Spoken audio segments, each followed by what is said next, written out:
This podcast is a proud member of Culture Box. Whether you enjoy geeky reviews, comedy, or original fiction, you can open up the Culture Box and find something excellent for your soul.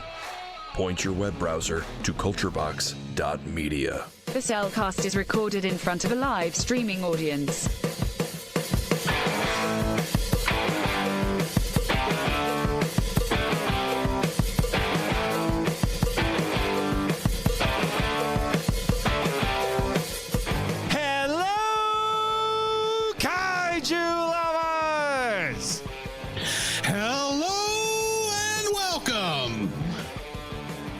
This is MIFV Special Report number 3. And this is another episode of the Cellcast Shorts. Although I don't know how short this is going to be. Our shorts episodes are never short. Yeah, they never are. Although this will probably be a little bit shorter than normal for all of our shows.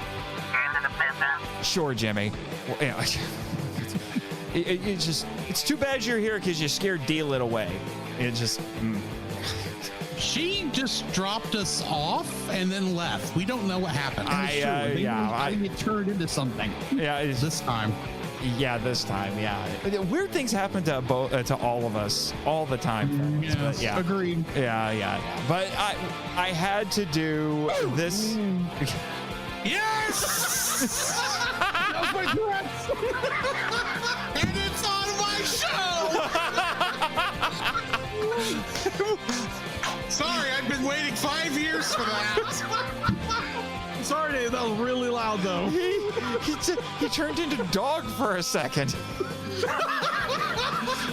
That is the great way to transition. Came out again. That's a great way to transition because we're talking about the Skull Island, air quotes up to the mic, anime. Yeah, opinions. Opinions. Well, on Netflix, I'm like, okay, I didn't know it was even going to drop because in true Netflix fashion, they told everybody, hey, we're going to finally release the show we haven't talked about for like 2 years in 3 weeks or whatever, in a month. And I'm like, wait, what? Oh, okay. So this is why it's a special report. The first special report I did was an experiment. The second one was a gag. So, I don't know how often these are going to happen, but yeah. So we're talking. Whereas these shorts for me and Jacob are just random episodes that seem to be cover whatever random subject we want to talk about. Yes, for sure. And I'm like, okay, it's an animated series. I got to get the Cellcast guys in on this because they are my animation experts. Although I guess to some degree this could be a reaction too. This is also true. Reaction. This is more reaction. So reaction. Sure. We're changing the title. I am altering the deal. Yeah. Pray I do not alter it any further. You're welcome, Jimmy.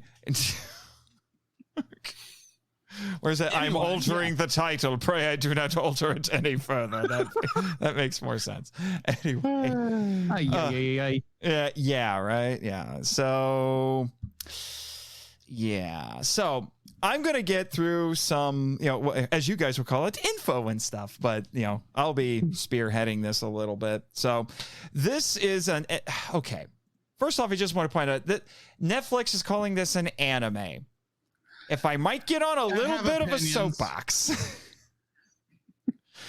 I do not consider this an anime because for me, it has to be from Japan to be anime because there's an intangible thing if it's produced in Japan that American animes just don't have. So I don't consider them that. So sorry, people. I don't think Avatar: The Last Airbender qualifies as anime, even though it looks a lot like an anime. This is why I always call it anime styled. Mm-hmm. Yes. Because it's obviously aping the style of anime, but there's enough Americanisms in it. Yeah. Yes, aping. Actually, Jimmy, you wanted this button. There. Either way. Yeah.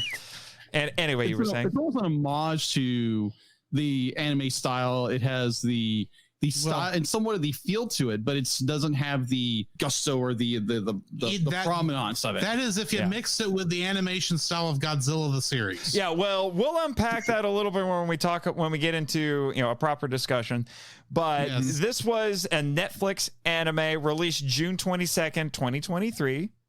So it's taken a little. It's taken a little bit of effort to get all of our schedules to line up. I was wanting to get this released as close to the release of it as I could.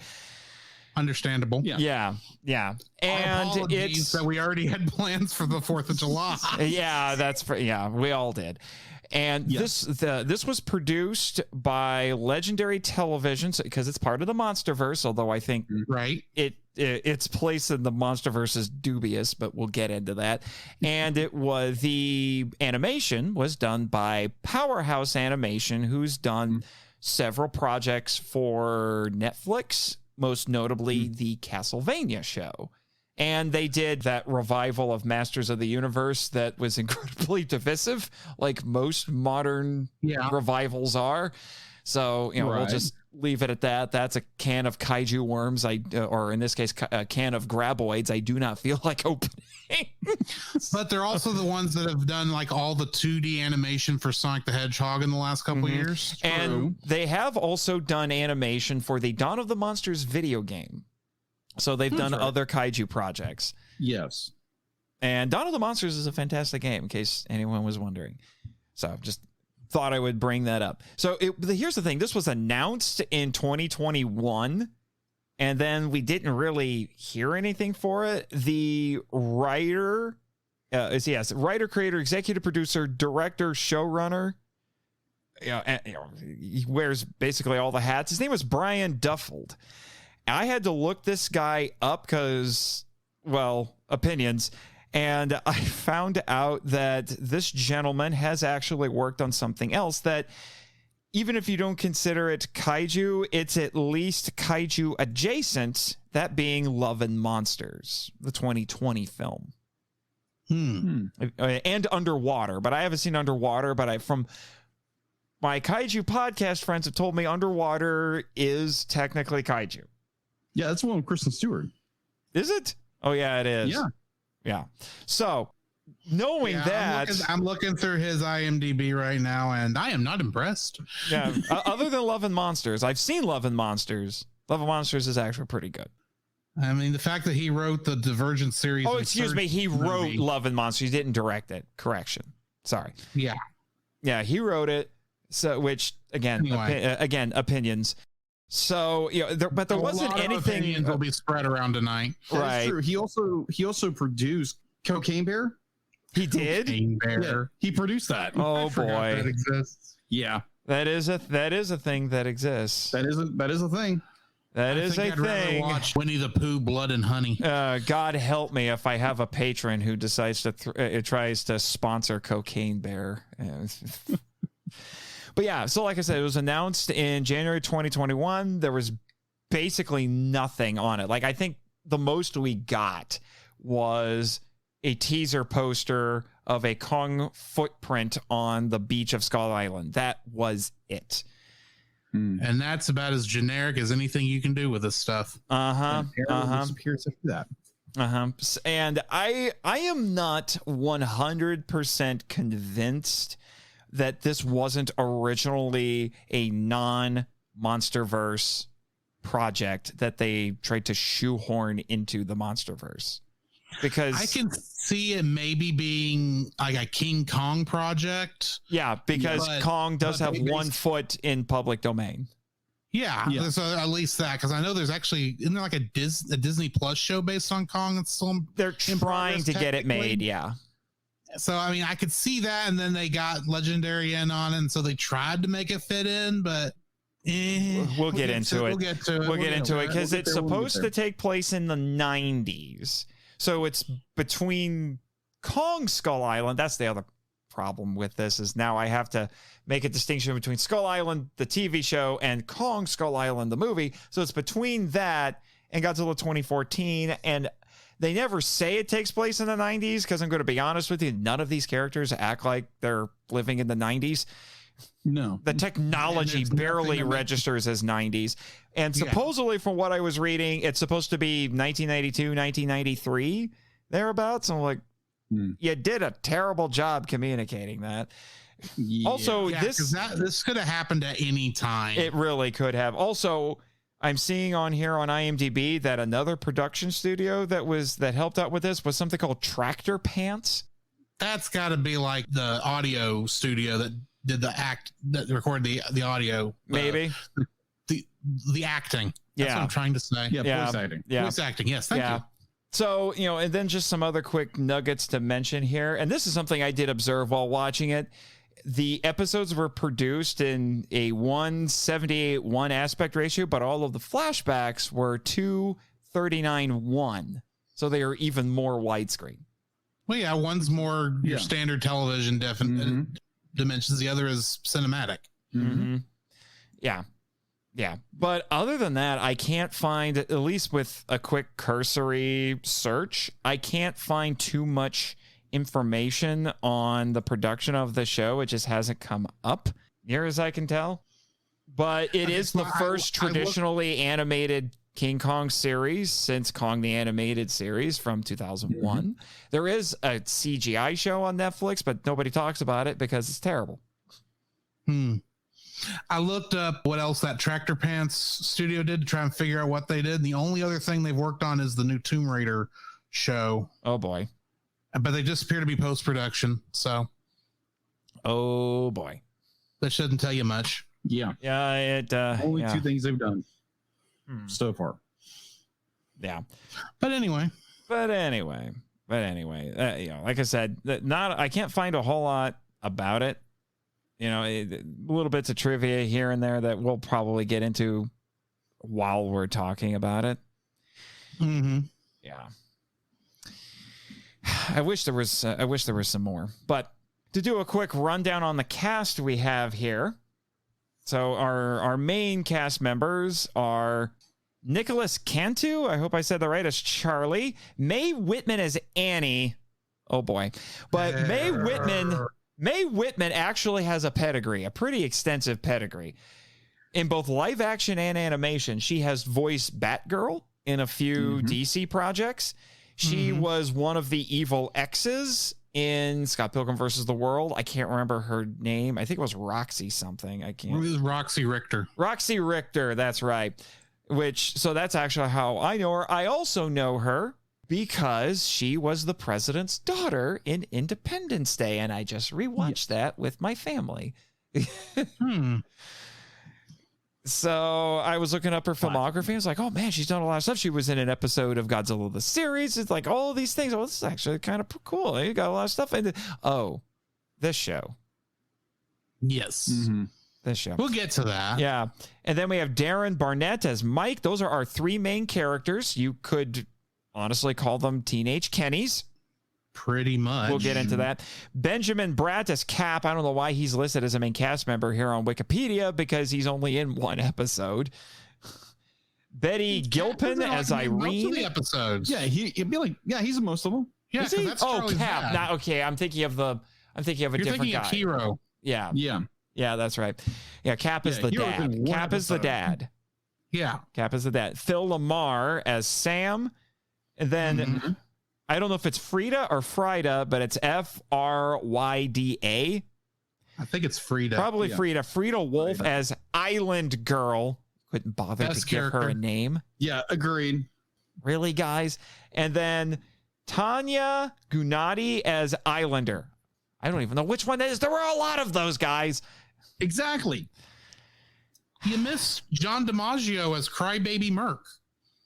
Oh Bender yeah, was in this thing. because I don't For a know if hot that was. I second. don't know if that was meant to be funny or in very poor taste. I don't know either. The most confusing part for me is Thomas Tull is listed as an executive producer, and I don't know if that was just because they usually put his name on anything Monsterverse, because I don't think he's been involved with Legendary since King of the Monsters 2019. Maybe he had something to do with it early on before he left. That's the only thing I can think. That's the only thing I can think of. But anyway, it was 8 episodes, mercifully short. And spoiler warning, they're only about 1.5 of them are good. In our opinion. Yeah. Yeah. Because apparently critical opinion disagrees with us. I don't trust the critics anymore. I haven't trusted the critics since I was very little. As you should. Except us. Listen to us. We're good critics. Yeah, yes. Apparently. We know what we're talking about. I will have none of that from you, Jimmy. Just do not doubt my powers of criticism. Anyway, I don't know what we... I'm trying to figure out how we would do a plot synopsis for this. I will just read the official description for this because we're going to unpack all the details of this. I don't normally do this, but here we go. So, the official description reads as thus: a new chapter in Legendary's MonsterVerse franchise. Skull Island is a thrilling animated adventure series that follows shipwrecked characters desperate to escape the most dangerous place on Earth, a mysterious island home to prehistoric monsters, including the greatest titan of them all, Kong. I have some issues with some adjectives in that. Yeah. Also, that's... I hate to break it to you guys, but that is basically every Skull Island story ever. Yeah. Mm-hmm. That's the Skull Island movie. People get stranded on island, want to get off island. So I guess we'll talk. That'll be all right. Except the movie was better. Yes, but okay. I didn't like the film. I should have issues with the film too. Yeah. Well, it's you mean the movie or the show? I'm confused. No. We were saying the movie was better than the show, and we both have problems with the movie. Got it. Anyway, so since we're already there, I should mention this. We are going to be borrowing from our friend Ben Avery over at Strangers and Aliens and Welcome to Level 7, among other podcasts. So I guess with apologies to Ben Avery, we will be stealing his little analysis quadrant that he likes to use on a lot of his podcasts. So we'll be talking about this anime in terms of its plot, character, style, and theme. And we're already talking about the plot. So let's get into it with the plot. So yes. Yeah. I was going to be honest with you. I knew even before they were announcing details for this, that I already knew. I was like, I know what, if you're calling it Skull Island, I already know what the story is. People get stranded on Skull Island, will have to get off the island. That is, that's the original Kong. That's actually most Kong movies. Basically. So, if only for a little while. Admittedly, I did not pay attention to the lead up on this at all. Mm-hmm. So when I watched the trailer, I was kind of hoping, maybe this is explaining Monarch setting up the big base that we see in Godzilla versus Kong. No. I thought that's what we were getting. No, it's just the same story you get in, like I said, in most Kong. Even if it's not the entire movie, it's still a part of it. People get on the island, want to get off it. Because... trust me, I've talked to the scientists here on Monster Island. Everything on Skull Island wants to kill you. Everything. Right. Mm-hmm. If you find something friendly on Skull Island, it's probably only going to be friendly for about 5 minutes. And then it's going to try to eat you. Of course. You look tasty. Because you are tasty and go good with ketchup. I don't know. Yeah, but hot sauce on top of it. Skull Island ketchup made from real ketchup bugs. I don't know if those are real, but I will talk to someone to find out. But so here's the thing. Oh, I have no idea. Yeah, probably. So maybe do. But here's the thing. Even if it is the same plot you would expect, where the show could have excelled was in the details. Mm-hmm. Yes, agreed. That's what if you're going to use that kind of a story, you have to make the details work. Why are they stranded on the island? Well, is there other things going on the island? We'll get into the characters later, but it's like that's where you have to excel. To use a shout out to my friends Nick and Tim over on Derailed Trains of Thought, because they talk about the show all the time. That's what made the show Lost interesting. We've seen plenty of stories about people get stranded on an island. Well, what made Lost so compelling, one, was the characters, and two, weird things are going on all the time on the island, so there's this big mystery. And that is a part where I do think this show stumbles, because they rarely do that. They barely have enough time to do anything the way this thing is plotted out, because every couple minutes something is attacking them, which makes sense. Yeah. That should be happening on this island, but there's never really a break anywhere in this story until episode 7. Yeah, everything's at a fast clip. Right. Yeah. So they don't even know what's happening to each other most of the time, much less us keeping up with it. Yeah. Right. So, which is why episode 7 really stands out, because it is completely different from the rest of the show. And yes. We'll get to praising that one here in a minute. Yeah, I mean, I don't know which category we're gonna. I mean, what makes it work? I'm gonna bring it up in style, because I figure that's where I can talk about animation. Yeah. It's just like when I got to episode 7, all I kept thinking is, why isn't the whole show like this? Yes, exactly. Yes. Why isn't the whole show like this? Because it has actual pathos. I am invested in the characters. It's Kong centric. That's the other problem that this has. Yeah, Kong's in 3 episodes. Kong is not in it nearly enough. Kong is in 3 episodes, and when he's not on screen, he is not present in your mind. You're never asking, where is Kong? Yeah. Yeah. Other than, I'm watching a Skull Island show. Where is Kong? Yeah. Yeah. Now he makes his. They're constantly they're never constantly being protected or attacked by Kong. So he's just there. Yeah. Granted, out of sight, out of mind. Granted, he seems depressed through most of this, and there's a reason for that. Yeah. But at the same, anyway, we'll get there. Yeah, we'll get there. We'll get there a little bit later. But I do think that was a misstep there. I do think Kong should have had more of a presence. If your goal was to make this character driven, I understand that. You may not necessarily want Kong in there all the time. You don't want to overplay Kong. I get it. But then your individual episode kaiju threats need to be bigger than they are. Yeah. That's the other issue. Most of these, they just feel like regular alien animals, basically. Yeah, because you had the kaiju. Yeah. The crabs on the beach, weirdly enough, I've seen a movie that was kind of like that. There was a time I was working for a publication. It's not really around anymore, called Giga Geek Magazine. And I don't even remember what the name of the movie was, but it was basically like Tremors on the beach. But it was like these, it was this, I can't remember what it was, but it was like these weird creatures that hid under the sand. And if they heard something on the ground, they would jump up and grab it. But it wasn't like, they weren't like worms or anything. Almost like these thread creatures that would just come up and just grab people. It was weird, but so you've got these crab monsters, and then there was one with the croc. Even though I've heard some people say they call it a croc, but it's not really a croc if you understand animal anatomy. It's closer to an alligator than a crocodile. Closer to an alligator. Yeah. I will admit that was probably the most, that chase with it was pretty exciting. Yeah. Although there's some glaring animation errors in it, unfortunately. Oh yeah, but at least what they called the croc, it was at least smart enough and at least threatening enough.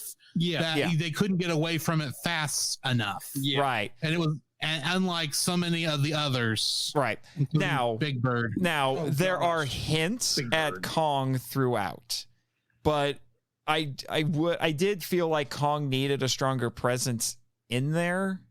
Yeah. Because also I have some logistical questions. I did not understand the way that place was set up, but we'll get to that. Yeah, well, join the club. Skull Island. Yeah, it's just the topography of Skull Island never entirely makes sense in here.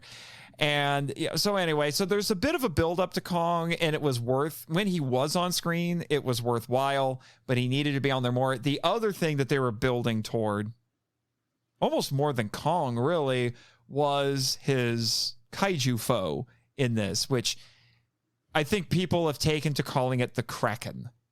They call it the Kraken because that's what's written on the concept art that Duffield put on there. Yeah. I, on the other hand, prefer to call it Octoshrimp. Octoshrimp, yeah, which I don't blame you there. Or maybe they could have, if they really wanted to be classy about this, they could have called it like Scylla or Charybdis. I would have. Yes. That would have made me happy, because I'm that kind of a guy. But at least they didn't try to call it Ebera or something similar. Yeah, that wouldn't have worked, and that's one heck of a mutated Ebera. That's all I have to say. Yeah, Ebera and what is it? I can't remember the giant octopus that was on Faroe Island. Yeah. But the one that was a live octopus on a set. live octopus. Well, there were two of them, and AG Super ate one. Ate one of them, yes. Yeah. He ate one of his special effects. Well, when you get the chance. Nom, nom, nom, nom, nom. Besides, and then he probably just went down to the local fish market to pick those two octopus up. I'm sure. But here's the thing, though. We talk about how episode 7 is great because it is so very different from the rest of the show. Mm-hmm. But here's the thing that dawned on me. That episode is almost completely divorced from everything else. It exists just for the audience. What happens in that episode has almost no effect on the characters in the present.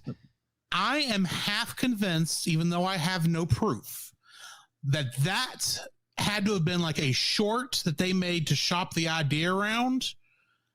And then when Netflix and Legendary bought into it, they made the rest of the show around that instead of making it based on that. Yeah, the only thing I could think of, because it's an entirely different setup. I agree. They also tie in episode 8 with that, with like, oh, I know how to get Kong to do this. But it's just out of left field that one of our beloved characters just knows how to do this. Charlie knows about it because he was in the temple. He was. But how you tell this whole story and then end it with Charlie saying, "Well, I saw this necklace in there he really liked. We ought to go steal it. That'll get him down to the beach." Yeah. Okay. I'm sorry. You just gave me this whole story that broke my heart. This beautifully animated piece of cinematography. Yeah. And you have to end the episode with the stupidest line in the show? Yeah. Oh, you mean our favorite character laughing? What a buzzkill. But that's the thing. When you get to the end, I like the climax. It's a good kaiju fight, and it makes sense. One thing that's I will give the plotting of this some credit is they established that there is even though this is an overused trope in the MonsterVerse so far, there is a rivalry between Kong and the Kraken because they will not venture onto each other's turf. Kong will not go in the water, and the Kraken will not leave the water. Mm-hmm. And they basically really can't leave the water. That is true. Yeah, but what's fun is that they kind of taunt each other, and I will admit, I think it's in like episode 4 or 5. Shout out to Ryan Collins, the Omni viewer. # throw the whale. Yes, that was epic. Yeah, I'm watching that going, I thought I understood what this show was, but that's a whale. Yeah, it's a whale. Yeah, and the Omni viewer was saying, it's like, is that what kaiju fans are just going to say to each other from now on when they want to challenge each other instead of like throwing down the gauntlet? It's # throw the whale. I need that to become a thing. Like, that's the one good thing we can get out of the show is when that moment happened, my literal first thought was, okay, we in the past have said when a property is starting to go downhill that it's jumped the shark. When something so ridiculous happens on screen it kills anything the movie was trying to do is nuking the fridge. Is throw the whale the next thing? Is it the next step in this? I'm wondering. Keep your whale. Anyway. Yeah, good Lord. With producers like you. And the line that always comes to mind is like the famous movie Twister back in the 90s, that cow, another cow. No, I think that's the same cow. I see, and that's what makes it frustrating. There are a lot of writing issues in this. The biggest problem that this show has is the scripts. Yeah, and the plotting in it, they found, I couldn't believe it. It's like the plot in this is pretty simple and straightforward, and they still found ways to screw it up. Yeah. But then it has these flashes of brilliance, like episode 7, the final, the climactic kaiju fight.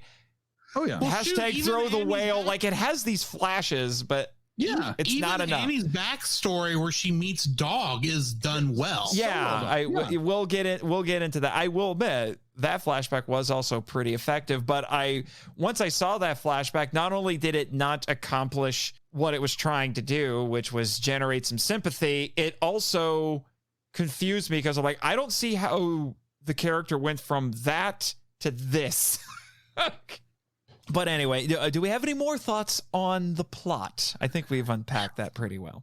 Outside of the plot having its issues, it's a standard plot, and it's I don't know, it's nothing to write home about. Yeah, I think it's meant to be a bit of it's a good setup for a better story along the way, right? But well, part of me doesn't want another story to come, right? So. Yeah, looking at my notes here, I do think this. We didn't mention this. I do think this was also intended to be a bit, not a bit. It was also intended to be a coming of age story because we have teenage characters in this, 2 boys in particular, and I think this was meant to be like this adventure that they go on where they get ripped right out of their comfort zone and they basically go from being boys to men, not the band, but you know what I mean. And I don't think that was entirely accomplished either. And then the ending is weird. The actual ending is weird. If this is supposed to be a coming of age story, they didn't come of age. No. There's still there was no character growth in this. So no. And then, like I said, okay, let's talk about this a little bit. The ending in this is incredible. Like I said, is really weird. Yeah. Yes.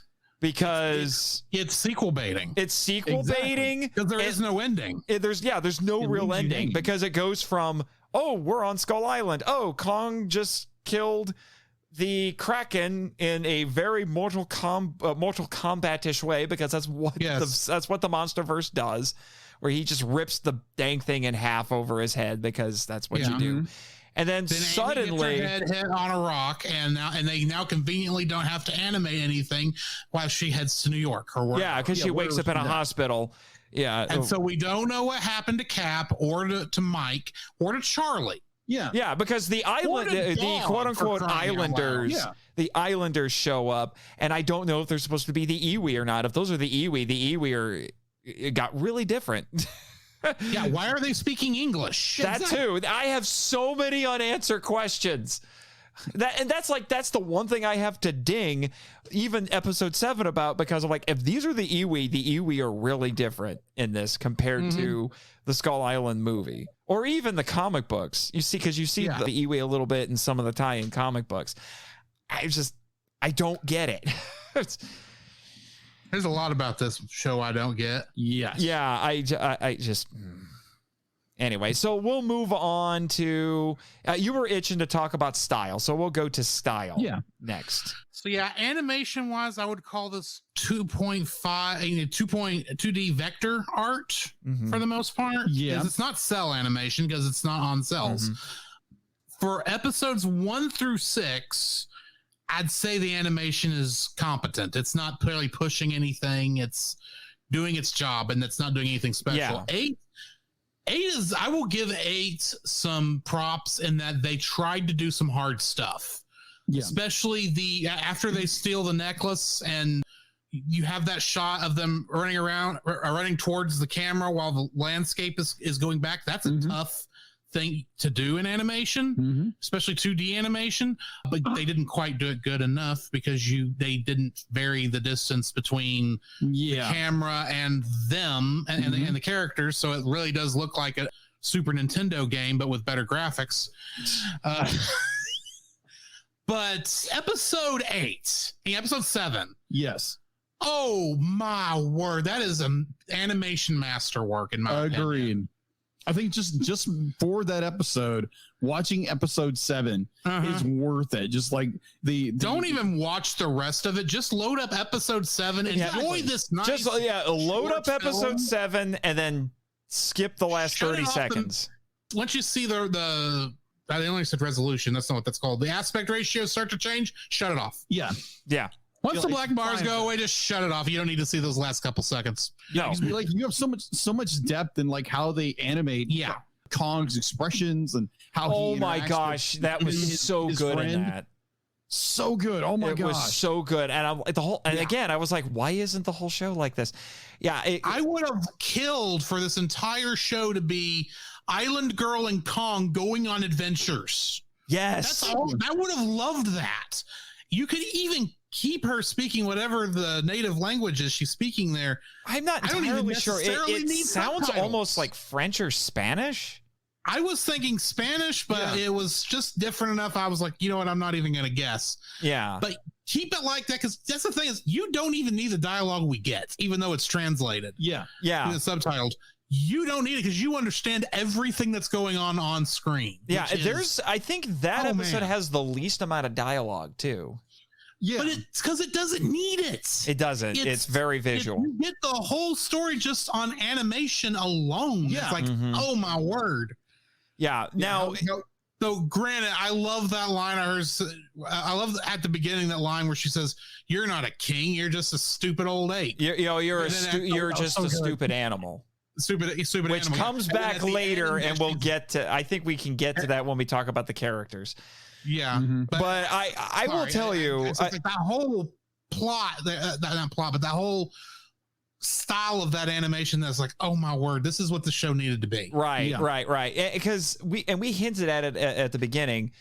It's got anime influence for sure. It does. But if you look at what else Powerhouse has done, there's definitely an anime influence. They also have a lot of American flair to what they've done. I've not watched Castlevania or the Masters of the Universe thing. I have played Dawn of the Monsters, so I'm familiar with their work there. Yeah. But from what I have seen of what they've done for Netflix is, like I said, they have an American flair. They have these very robust, rugged characters, very muscular, and which I was like, okay, I can understand why you would want Powerhouse to work on a Skull Island show, because you want to bring that kind of, we'll say hyper masculine energy to this, particularly with Kong, and do it and have all these crazy monsters and things running around. Even if our characters are not going to be jacked like He-Man, I would still expect them to do that.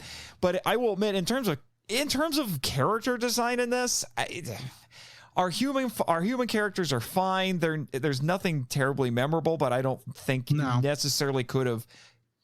The kind of characters that we have here, we have teenage kids, we have scientists, we have some soldiers. You're not necessarily going to make the designs really pop. Again, you would have to make the writing and the characterization be where they really shine in that regard. However, they had an opportunity to do some crazy stuff with monster design. What did you guys think of the monster designs in this? You mean the overgrown Pokemon? Yeah, I think that tells me everything. Yeah, I mean, don't get me wrong. The actual designs of these things, for most of them, and I'll include Dog in this. Yeah, I actually do like the looks of them. But the problem is the way they must have come up with these monsters is like, okay, we got a piece of aloe vera and we got a dinosaur. Let's just cram those things together. Or as a hedgehog. I'm sorry. Fusion. Yeah. Yeah, and I'm going, that's just Bulbasaur. Yeah, I mean, I will say it is a bit of a Kong tradition to just have glorified animals in these. Yeah, I mean, I'm not complaining, because I mean, this is just supposed to be the quote unquote the wildlife that wandered up from Hollow Earth. Yeah. But yeah, I saw a quotation from Mr. Duffield who said that, this show is about the Hollow Earth without being in the Hollow Earth. Okay. Well, maybe you could do that, but I don't know. This still feels like they were trying so hard to hold all of their secrets for season 2 instead of actually doing something with season 1. Yeah. So we have a croc, which is more like a gator. We've talked about the crabs. Yeah. We've talked about the Kraken. The Kraken is probably the wildest monster design in this. Where it's half Which I actually squid. do like the design of the Kraken. Yeah. Well, what's crazy about the Kraken is that it's kind of a fusion of a shellfish, an octopus, and a squid, because some of its tentacles look like octopus tentacles, some look like squid tentacles. And it's got a bit of a shellfish look to it when you actually see the body. Kong looks like Kong. Not a whole lot you can do there. Yeah, true. And I think honestly, And the one outside time of the those, Skullcrawler shows up. yeah, there's one one time they do. skull crawler for about 20 Right. seconds, and I was like, really? That's all we're getting for the skull crawlers? Those things are supposed to be like all over the place. still. Yeah. Again, I'm starting to wonder if this was originally not a MonsterVerse project, because I was expecting there would be more skull crawlers. Skullcrawlers are supposed to reproduce like rats, for crying out loud. Yeah, and they're supposed to be all over the place, but I don't know. So that's a little goofy, and if it's 20 years after Skull Island, which was in the 70s, you expect there would be a lot more of those things running around. Yeah. But I would say, honestly, other than that, I mean, there's some weird plant life that they deal with, which was kind of interesting. One of which basically turns into Audrey 2. Yeah. Tries to eat Irene, which was interesting. Yeah. I hate to admit it, but I was sitting there going, yes, eat your fill. Don't let this character come back. Yeah. They already know who she is, even though they haven't said who she is yet. Yeah. Because that the plot twists in this are not that impressive. You have to go back to plot with when we find out. keep teasing characters. Irene is Annie's mother. I'm like, I kind of saw that coming, guys. Yeah, like 4 episodes ago. It's not like they don't look similar to each other. At all. Yeah. So their attempts at plot twists were serviceable at best, I think. But honestly, other than that, I think, other than, like I said, the Kraken, who just looks wild, Kong, who has cultural weight to him, the only monster, and then the 20 seconds of the Skullcrawler, the only monster really stood out to me were the crazy chameleons from episode 7. Oh yeah, I love that chameleon fight. The chameleon fight was good because they weren't as big as Kong, but they were attacking as a pack, and they were vicious and aggressive, and their camouflage ability made them incredibly difficult to deal with. I love the way they animated the skin color changing when they got hit and everything. Yes. It's like that was good. I've seen so many other things with a chameleon where they just barely do anything with the skin color changing, and I just love how it worked here. Especially when he's crawling up Kong's back and he turns black, just as black as his fur. I appreciate it. Oh, okay. There is one other creature I forgot from the movies that's in this, but it's only a cameo as a corpse, and that's the Skur Buffalo. Yeah. The water buffalo looking thing. Oh, yeah. Yeah. I do remember him being there. Yeah. And then, At the same time, like you say, this just feels like it was shoved in there to say, see, we're connected to MonsterVerse. See? Yeah. And then we get there. I'm looking at the full list of all the other monsters in this, and a lot of them are they're just incidental creatures that we see. A lot of them are giant insects, some birds. Yeah. Yeah, we got Big Bird in there. Yeah, the Big Bird. There's a giant ant because them, and the Venus flytrap, centipede.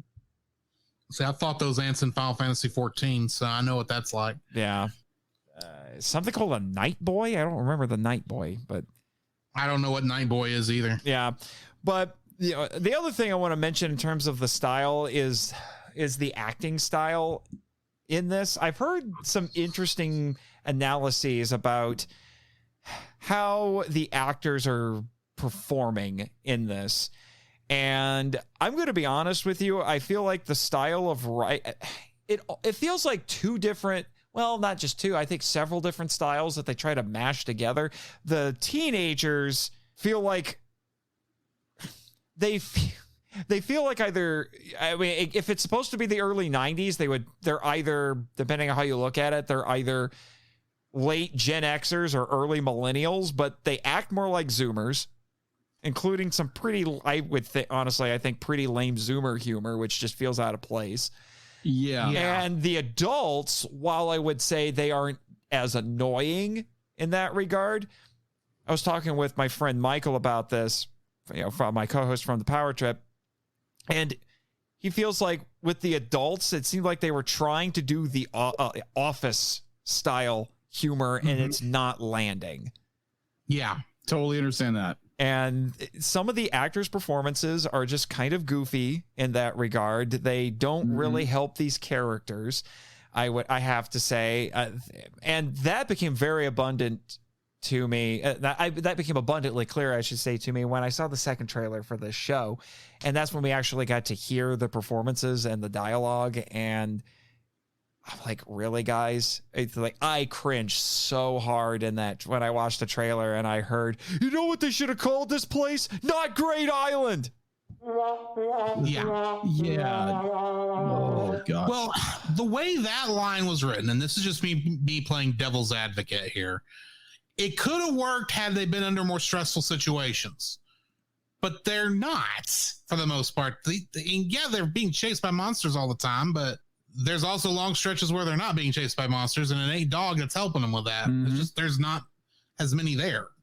Yeah, and I'm looking over some of the what I thought were just awful lines that because a lot of my notes, if you saw my notes, I would put eye roll emojis to them depending on how cringy I thought it was. I got up to 5 in some regards. I'm going to admit something here that for 3 episodes, I was building a Gunplo instead of while I was watching. So I may not have paid as close attention as I would have liked. Yeah. But like some of the lines, the middle of this show was very dull. Yeah. Yes. Very dull. Yeah. But it's just The writing is they dull. love weirdly repeating things because they think it's funny. It's like, I already hurt you. You got hurt. What? That rock yelled at you. And now there's guns. Yeah, they're called they're called a private military. Yeah, exactly. Oh, I feel like this line could have been good, but it just didn't land, which is, I feel like shooting is worth a shot. it was like the writers were sitting there. It's like, how cringy can we make every line and make the voice actors just deadpan it half the entire time? And be like, for me, be like, kind of like Drew, be like, I sat there, I had to pause this thing multiple times watching it. I was like, really? They said that? Really? How about this one? This? Stabby no worky. I've heard that used and actually work, but not here. Yeah. Get dumb. Yeah. Yeah. Dumb. It would help if there was an intelligent character on this show. Exactly. Yeah. Well, you have characters who are supposed to be intelligent, but it's not. They really don't come across as intelligent. There's not an ounce of wisdom on this island. Yeah, not really. But we'll get to that when we get to the characters. But like I said, I feel like the animation has some pretty major issues at points. But honestly, the animation might overall be the most impressive thing on here, other than episode like everything. Although admittedly, everything in episode 7 just works. There are animation errors at points in here that would be fixed with like another round of polish. Right. Yeah. It really feels like this got rushed out almost not at the last minute, but mostly someone saw and said, "Oh, that's good enough."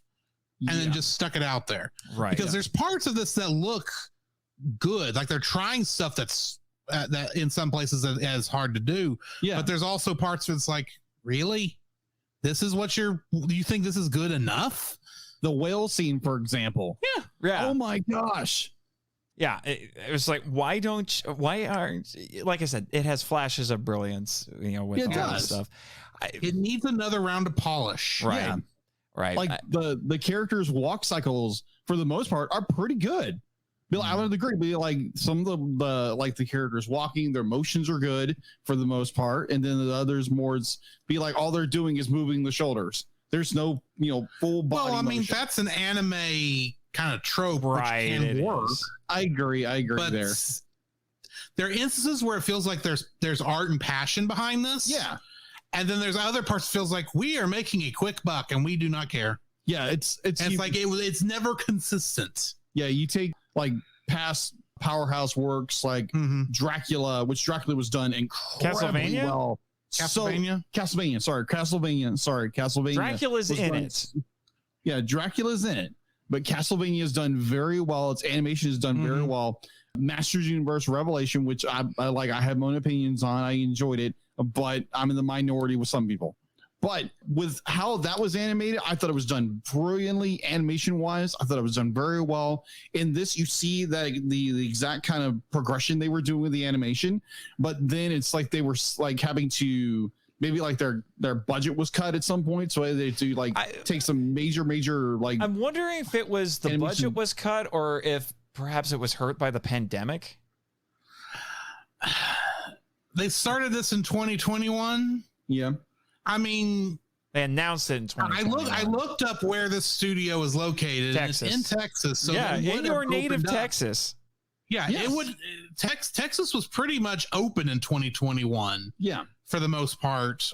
Austin may have been, because this would have been in Austin. Yeah, that may have been a little bit more locked down, and they may have been some more working from home, which could have hurt it a little bit, maybe.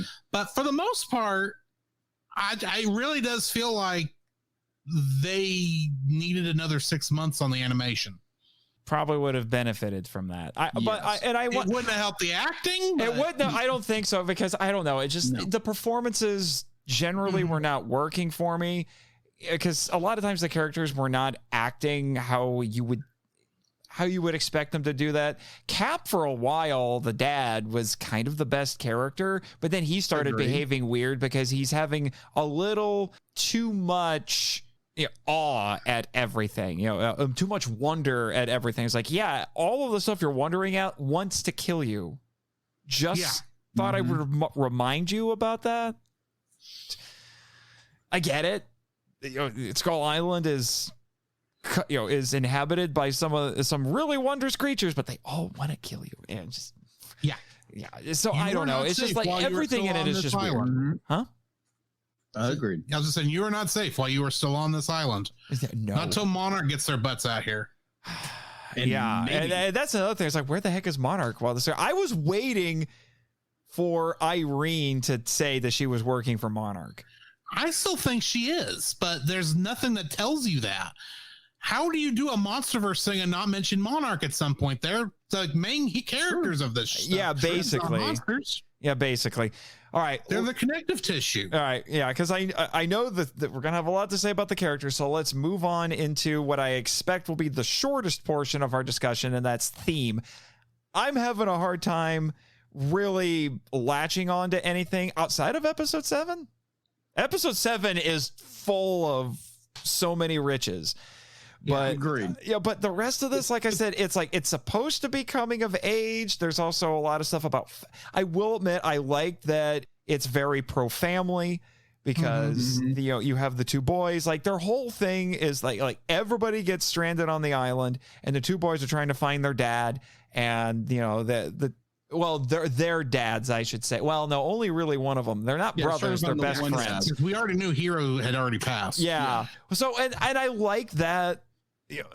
I like that dichotomy there, where one kid is trying to find his dad and the other kid is mourning his dad. Yeah. So they're trying to help each other. And they're trying to help each other out. So I see how it can work.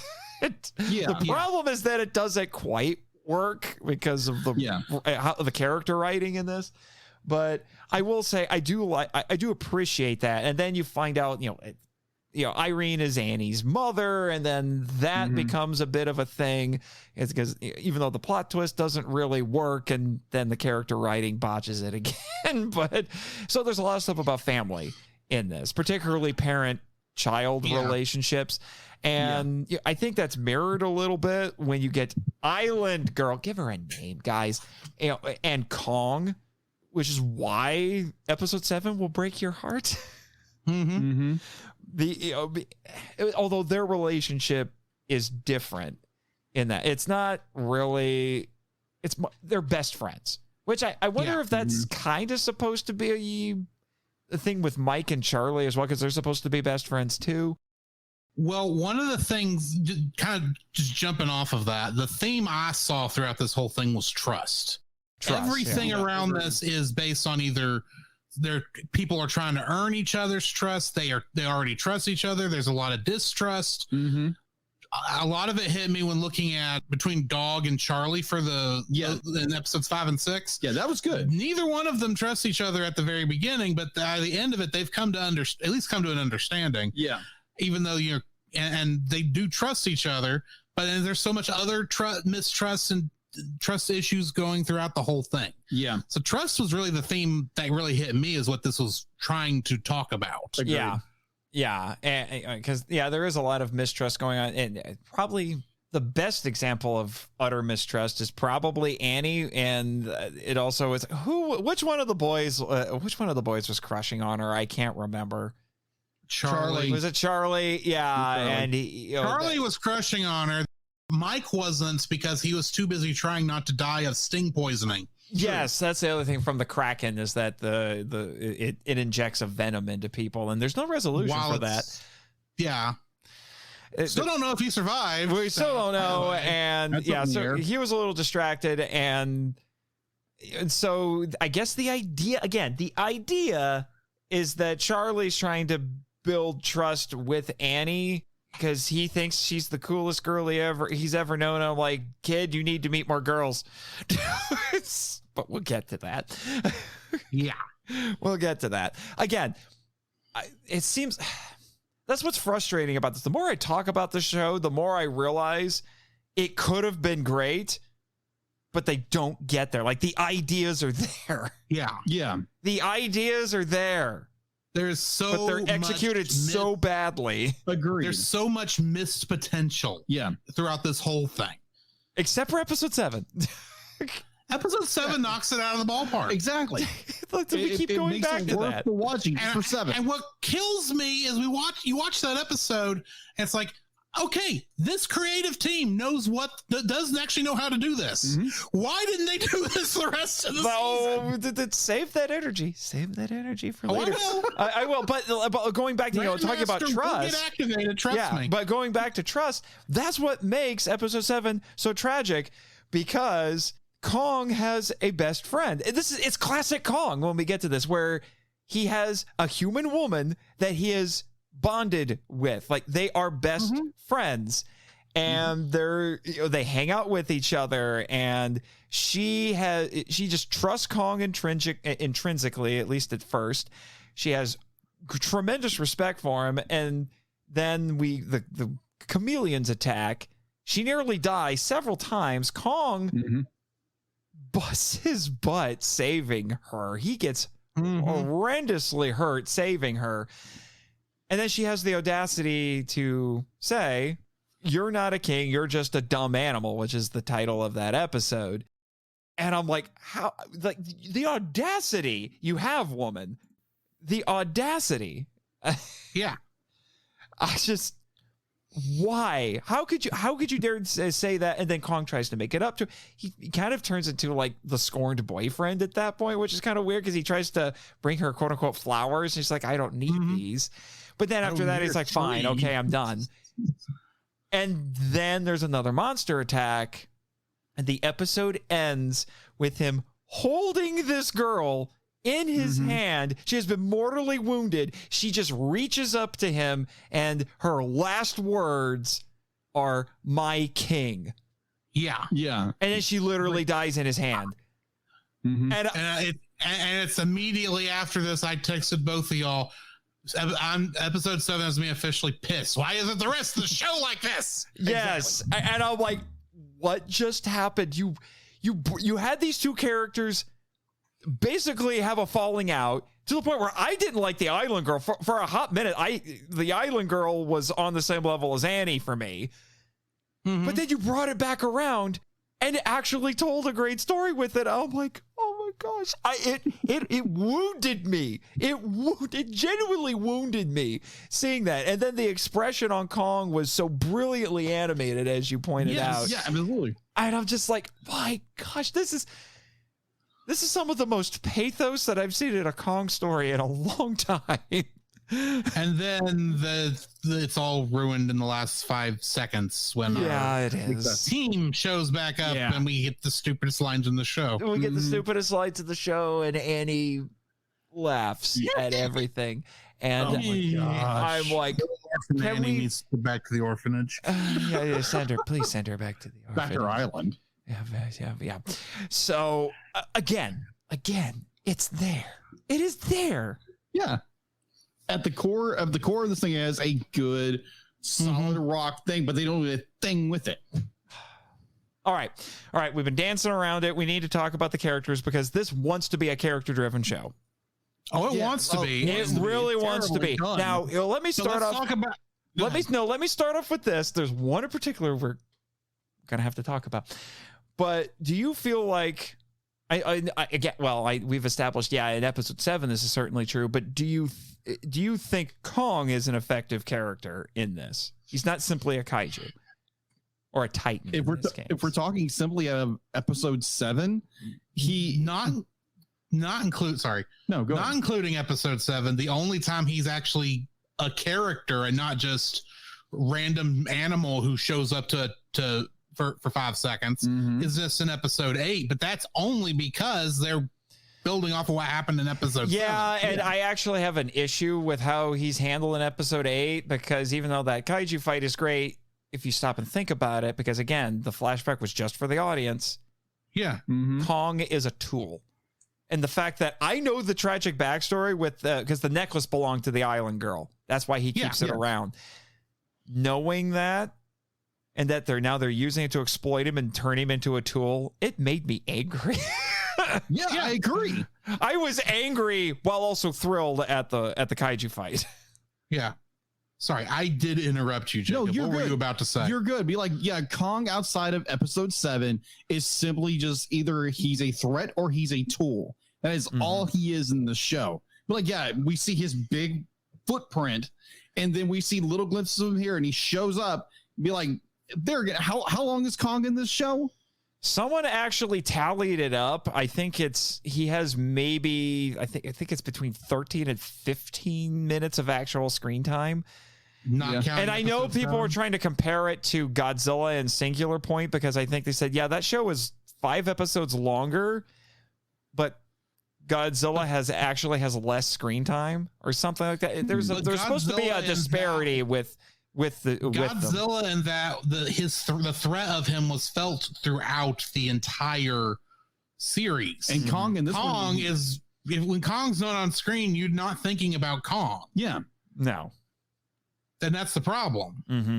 And they're gonna it harkens back to like this is supposed to be a character driven story, and then you have all these blessedly terrible characters. Yeah. Okay. Yeah. Yeah. So, and we have a couple different batches of them. I will say this: quote unquote Island Girl.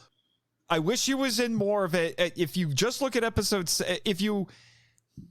in the grand scheme of things, she might have actually been the best character in the show, but she's only in episode 7. That's the problem. She's a one-off character. We talked about she has so much. She's such a dynamic character because she's both kind of petty, but also incredibly respectful of Kong at the same time. Like she truly does love Kong. But for whatever reason, she was just mad at him because she's like, it's your fault that these things tried to kill me. The way I was looking at it, she was saying, you saved my life, but if it wasn't for you, we wouldn't have even gotten into the situation. Right. So it's actually understandable. And then, like I said, she actually has a character arc.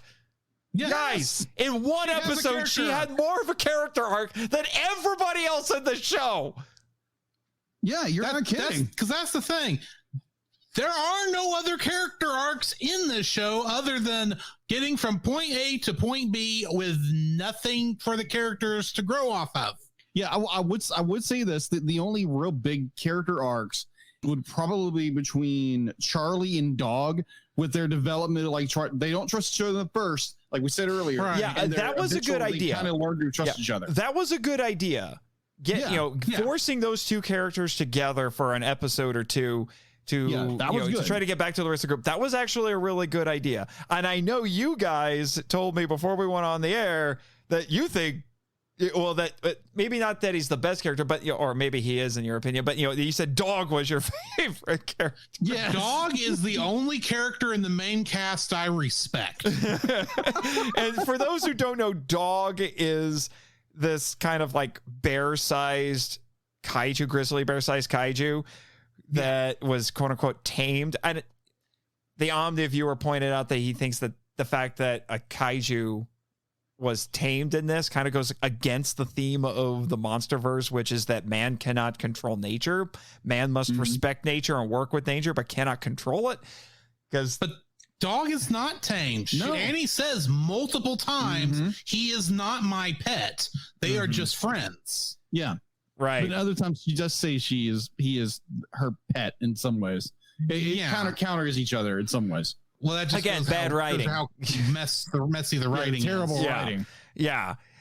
But when we have the flashback for them showing their backstory, you feel for Dog. I wish he had, this is his name is an example of we're going to not be clever to seem clever. Doesn't always work, guys. If you're going to do that, it's just, that's very hit or miss. Back home in Indiana, I just realized that was an unintentional reference, but there's a bowling alley that is literally named the bowling alley. Like they're trying to be clever by not sounding clever. Right. So why did you respect Dog? I respected Dog because of all the characters in this one. He seemed to be the smartest one.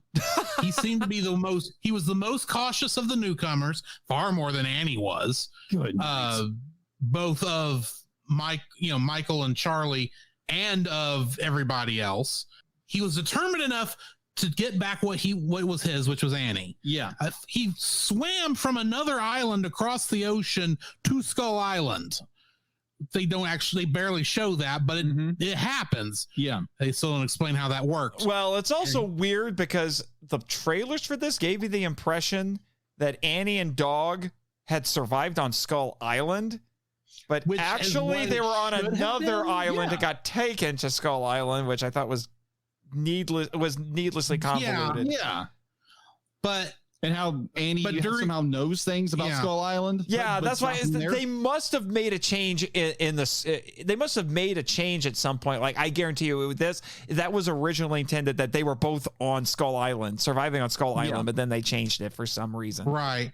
But back to Dog. Charlie, when you get into that part where he and Charlie are, trying to get back from the Kong's altar, for lack of a better name for that location, the temple, and the temple, he half the time doesn't feel like he needs Charlie, but he's also smart enough that he knows what's going on. He feels smarter than everybody else. It was just every time Dog did something, it felt like this is the smartest person here. Yeah. He knows what's going on far better than this. How does Charlie not know he's calling for Annie every time he's howling? I knew that. Now we hadn't even seen her backstory yet. Yeah. With them howling at the moon. Come on. Yeah.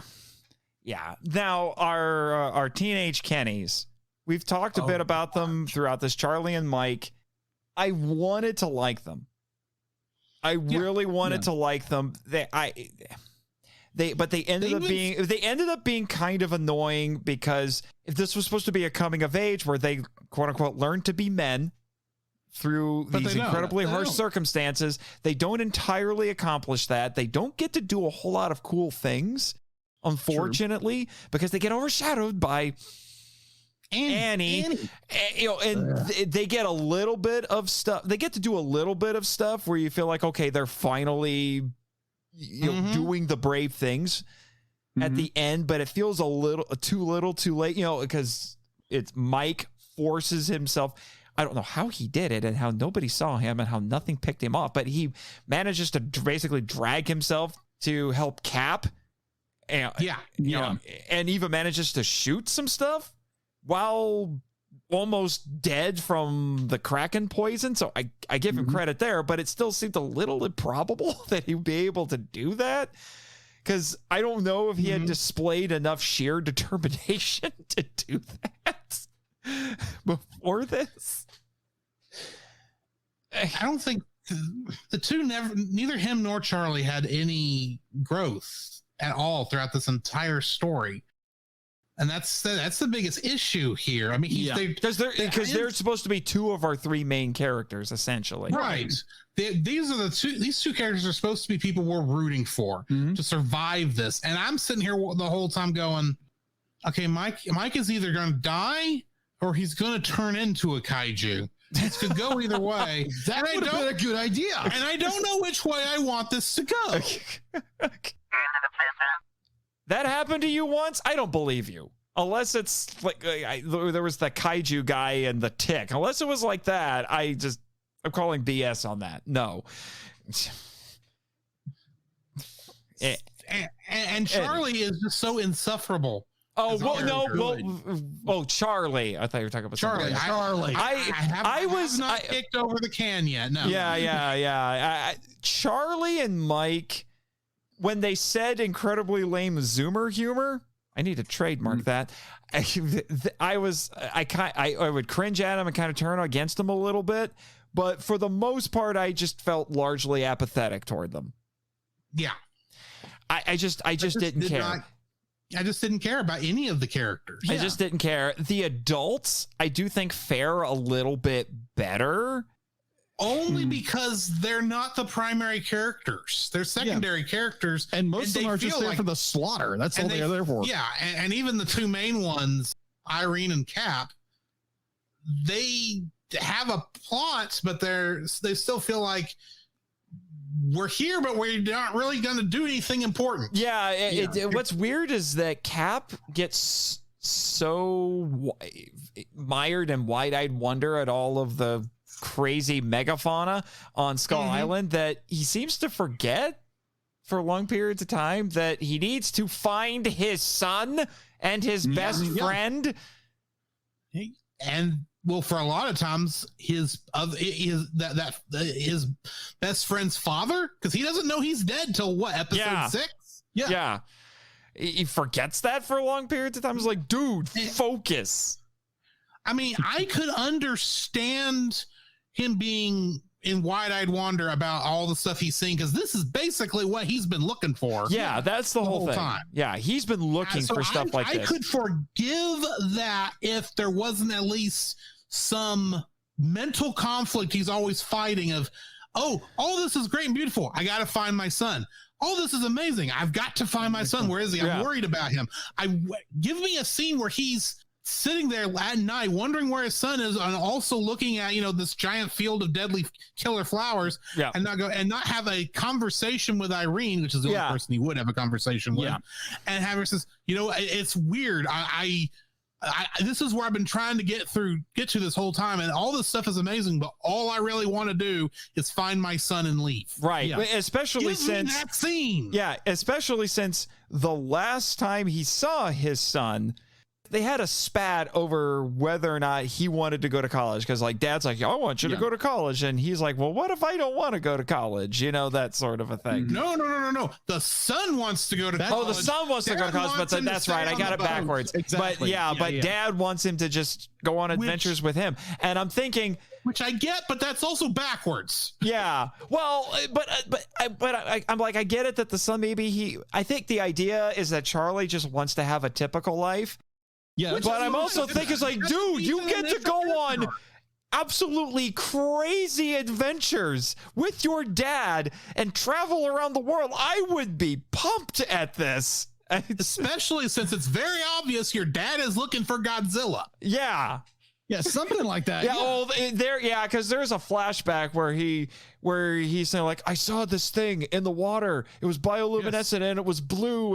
And I thought for a hot second, I was like, is this a Godzilla Easter egg? No, it's the Kraken, because the Kraken's bioluminescent. No, he's not looking for the Kraken, because he says, when someone asks him, is this what you've been looking for? He says, no, this is something new. So it's like, that was my clue. You've been looking for Godzilla, and you never found him. Oh, okay. I guess you might have a point there. That makes sense. That totally makes sense. Either that, or again, this is another example of sloppy writing.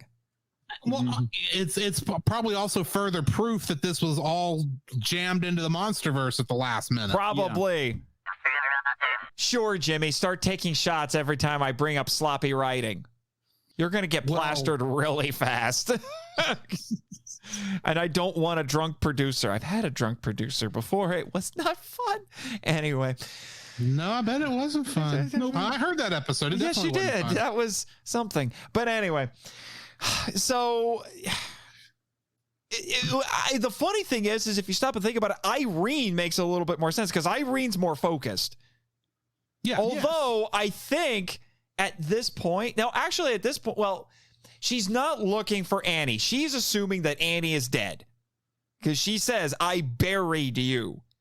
Yeah, she thought Annie had been dead for the whole 10 time years until 2 weeks ago. Yeah. Yeah, until they discovered until 2 weeks ago. So I think it is why she's there, right? Is she looking for Annie or is she there to get something else? I forget. No, she's looking for Annie. She is looking for Annie. Looking for Annie, and I kind of got the feeling this was the closest we got to a mention of Monarch, even though they never said Monarch, because it sounded like somebody found the island Annie was on. They mentioned it. It got back to her. The only organization that would have probably been there would have been Monarch. Okay, and that's how she found out about it and got involved. Okay, and I would like to point out that Annie wants you to think that those mercs, yes, I know, the worst mercs ever, that they were trying to kill her, but when you actually watch the flashback, I'm sorry, Dog came after them. What were they supposed to do? That's true. Sure, they were intruding on his territory, but he came after them. What did you expect? Well, Annie's motivations, which we'll have to get to in a minute. I know we're saving that one to last. But there's much to be desired. Yes, but at least Irene makes more. But like I was saying, Irene makes more sense because she's actually there. She's not getting distracted too much by all of the things on Skull Island. She's there and she never loses sight of her goal, even when we don't know what it is. Now, she's a little weird when we first meet her because she tries to play dumb, and it just felt weird. Like the actor's performance was just awkward. Yeah. When she was trying to play dumb, and then we found out, I got mercenaries and I'm doing stuff. I was just like, okay, woman. Will you please name drop Monarch? It never happens because that's what I thought she was doing. Either that or how hard is it to name drop that in one line? Yeah, you would think. You would think, just to see a logo in that hospital room at the end. Yeah. It's giving you a little Easter egg to what's really happening. I will give Irene credit. I think she's the only character who ever tries to call Annie out on her BS. Thank you. Of course she does. She's the mother. She's mom. She should be calling her mother. She should be calling her out for BS. And speaking of BS, Jimmy, cross the podcast streams. Rentmaster activated. Is not only the worst character in this show, she is the worst character in the Monsterverse. She makes no freaking sense, and she's an insufferable, narcissistic psychopath. Amen, brother. I don't care if the idea is not unreasonable. It is not unreasonable. You want to have some Sheena girl who survived out here on the island with her big, bad doggy companion? I'm actually open to that concept. But why is she an insufferable boss wench? And I'm saying wench to be at least a little bit polite. I hate this chick so much. And I'm like, I was concerned when I watched the trailer and she's spouting off lines like, I am the giant monster. And just like, okay, I hope that the idea here is that you're either the villain, which clearly wasn't going to be the route they were going to take, or you were going to get humbled. She never gets humbled. And the most we get is her mother says she's a brat. I'm like, why don't you actually say it to her face, please? And brat is polite. I don't understand this character. I get it. If you're on an island, you're constantly trying to survive, it's going to harden you. How do you turn into a narcissist? I don't get it. And the thing is, when we see her in the flashback, when she's a little girl, she actually acts like a human being. I was actually sympathizing with her. And then I had to switch that up because, like, no flashback. You are not going to make me feel sorry. Use this to make me feel sorry for present day Annie. I refuse to feel sorry for present day Annie. No. And then, okay, I'm going to point out something that this might be the most controversial thing I've ever said on the podcast. If you swap the genders for our three main characters, the loudmouth minority of the internet would have eviscerated this show with that first trailer. Because she says, are all boys as useless as you? And the boys just agree with her. That didn't ingratiate me to those two boys either. No. Oh, wait, I'm sorry. You switch that and you make it crazy narcissistic Tarzan instead of Sheena, and it's two teenage girls who get stranded on the island, and he says, are all girls as useless as you? And they agree. You never would have gotten away with it. No. You never would have gotten away with it, but she gets to be that way because girl. It makes no sense, especially since in the flashback, her father dies saving her life. And she doesn't care. That does not seem to affect her at all.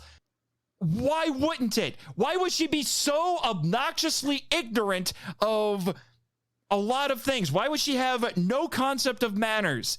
Why would she have zero respect for boys? Okay, I'm gonna jump in on this part so I can start ranting myself. Let her rip.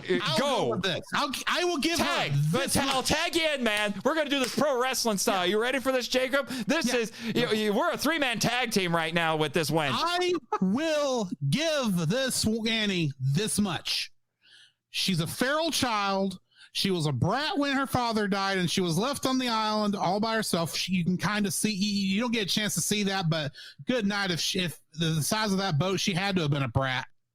I can see how she has no social etiquette manners whatsoever, only because she's a feral child who grew up away from every other human being for the past 8 years, like I think 10 years, I think.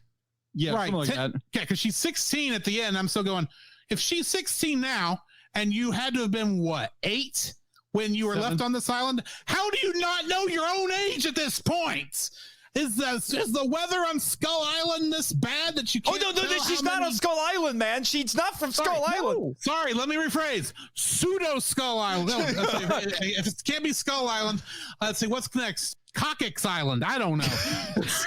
Godzilla Island, Monster Island, the beta site, the other Monster Island. It's just Humongous Island. I don't know. Yeah. Good. Maybe she could be in the digital Dog world for all I Island. care. Yeah, get a Digimon to eat her. Thank you very much. And we know what feed that's her. Like. Right. Yeah, thanks. Feed her to the first nasty thing you find on the island, please. Right. I can maybe understand how she's missing social norms because she's not been around it for 8 years. She's not had to think about it. However, that does not give you the right to make this character completely hateable. Exactly. And I don't understand why Charlie likes her. She is a main character. I should like her better than anyone else, or if there's a reason I don't like her, it needs to be a flaw that she can overcome. But this is not a flaw for her to overcome. This is her personality, period, and she doesn't care if she becomes a better person or not. No, and what makes it worse? I can understand not wanting to leave the island and go back with her mother to New York. I get that. But at the same time, you need to understand, girl, that this world is bigger than you and these islands. Yes. And what you makes need to understand your mother she thought you were dead. The fact that would have been painful enough as it is. Mm-hmm. Then she finds out you're alive. That's gotta get her hopes. It's like, oh, my little girl's still alive. We've got to go and save her. And then you get out there, and then your dog, which I still is my favorite character in the show. Sure. Your dog attacks everybody, and you shoot at the dog. And of course, she doesn't understand you're there to save her. She thinks that you're here to attack her and enslave her or whatever. It's kind of what it feels like. And then you kidnap her, you chain her onto your ship. So of course she's not going to like that. And then of course she escapes, and you all... Because she's a Mary Sue. I said it. Annie has... I understand why Annie was mad at all this going on. I could see that from her point of view, but at the same time, calm yourself, woman. You were ready with you were ready to have Jet censor that, weren't you? Oh. What the Jet? Stop and think, Annie, for 5 seconds. Even if you don't realize this is your mother, you've got to, and you maybe not have seen yourself in the mirror in a while. I don't know, which I don't believe, because her hair is way too nice to be completely on that island by herself. Yeah, with not she's having not feral at all. She doesn't seem feral. She's obviously had a haircut in the last week. Not a great haircut, but a haircut. But she cut it herself with which is fine. I mean, she has a mirror. That means she knows what she looks like. She ought to be able to put 2 and 2 together like everybody else watching this stupid show and understand that that's her mother. But obviously she doesn't care. She doesn't care about her mother's feelings. She only cares about her. It's like, why didn't you come find me? Why didn't you just leave me alone on the island for 10 years? I'm like, she thought you were dead, wench. Well, I can even understand her not understanding that she thought that her mother thought she was dead. Because I can see you're in the moment, emotions get high. It's like, everybody must, why doesn't my mom come save me? She must not like me, blah, blah. Here's a question. Why does she not have a picture of her mother on that island with her? Was there a divorce? It was things bad between mother and father? That actually might have been a good way to humanize this person. It's right.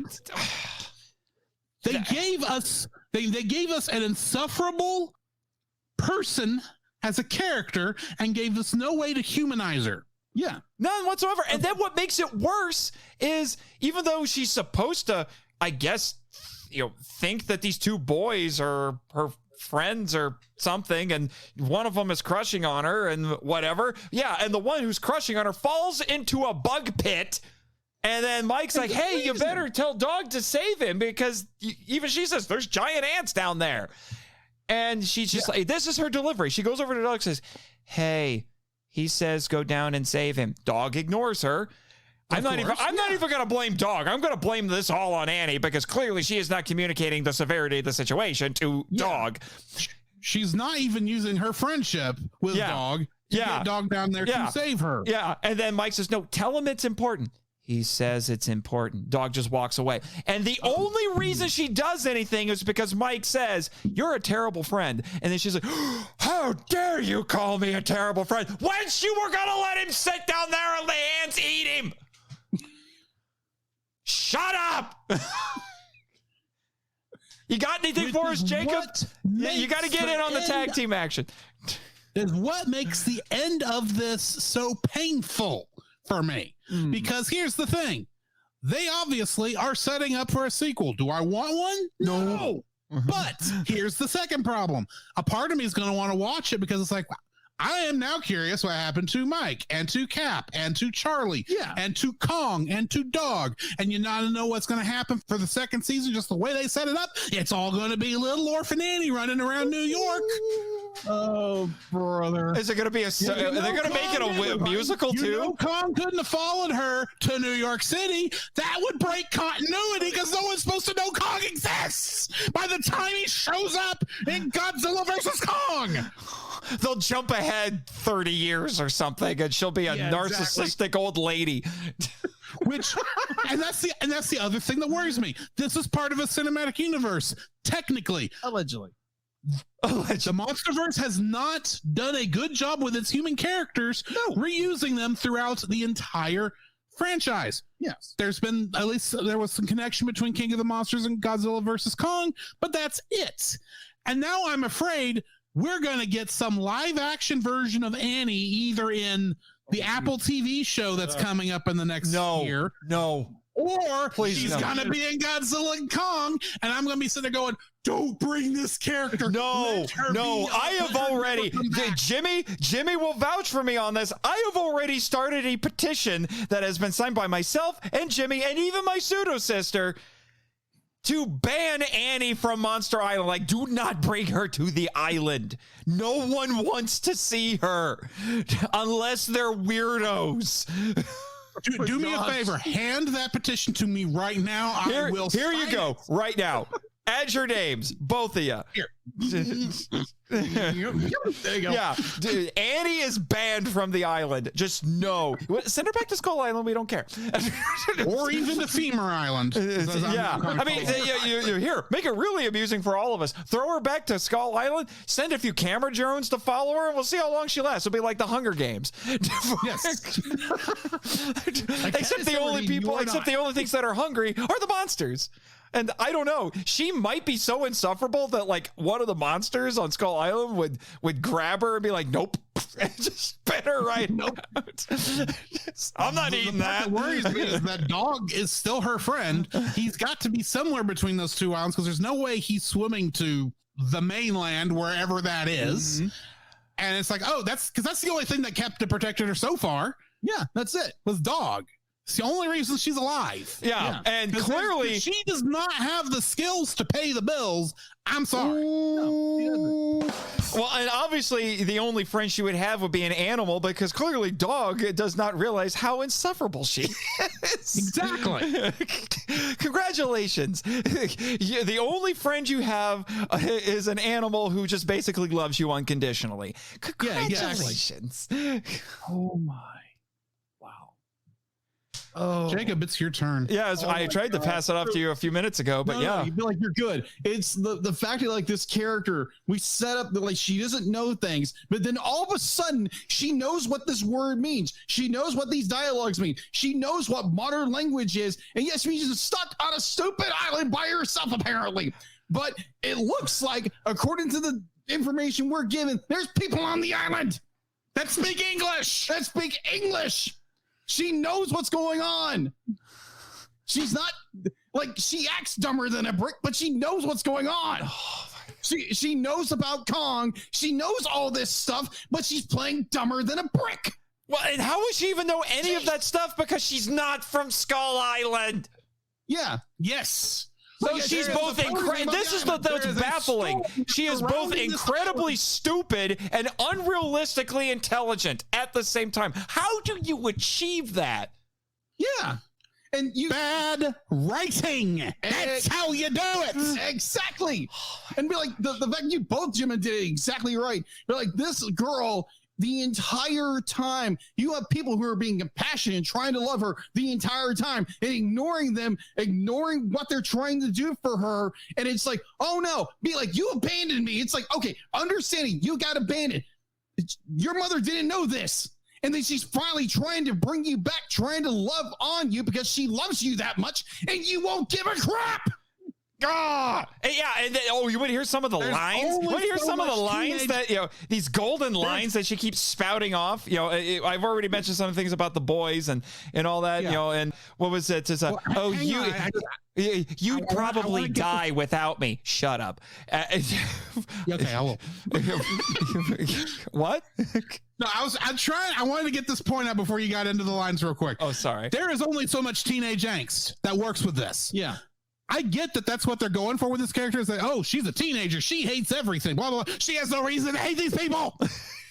No. She's been on an island, quote unquote, by herself for 12 years. She is not the one who is allowed to have teenage angst. Charlie, I can see having teenage angst. Yeah. But not Annie. Yeah. No. She's been by herself with animals, allegedly. Sorry. We know there's No. I totally get it. I'm being a bit of a Continue with your terrible flow. host. Jimmy is shaking his head at me a little bit right now. I can tell. But no, like here's some of those other golden lines from her. Yeah. He said, I think you're just jealous I have an island and you just have breakfast. Shut up. I'm a best friend. Everyone knows that. Shut up. You are not a best friend. No, you are not. Oh my gosh. Is this an animal? I think it's an animal. I'm going to kill you if that bird kills me. I can't remember if that's her or her mother. It's That was stupid her. either Her. way. Yeah. Yeah. Oh, and here's one. This is an exchange she has with one of the boys. I forget who. I think it's Charlie. He says, "You're awake," and she says, "And you're smart." Yeah. And then she buzzkills episode 7 with her psychotic laugh at the end after Charlie says, Yes. "We're gonna Oh, go good get the night." monkey."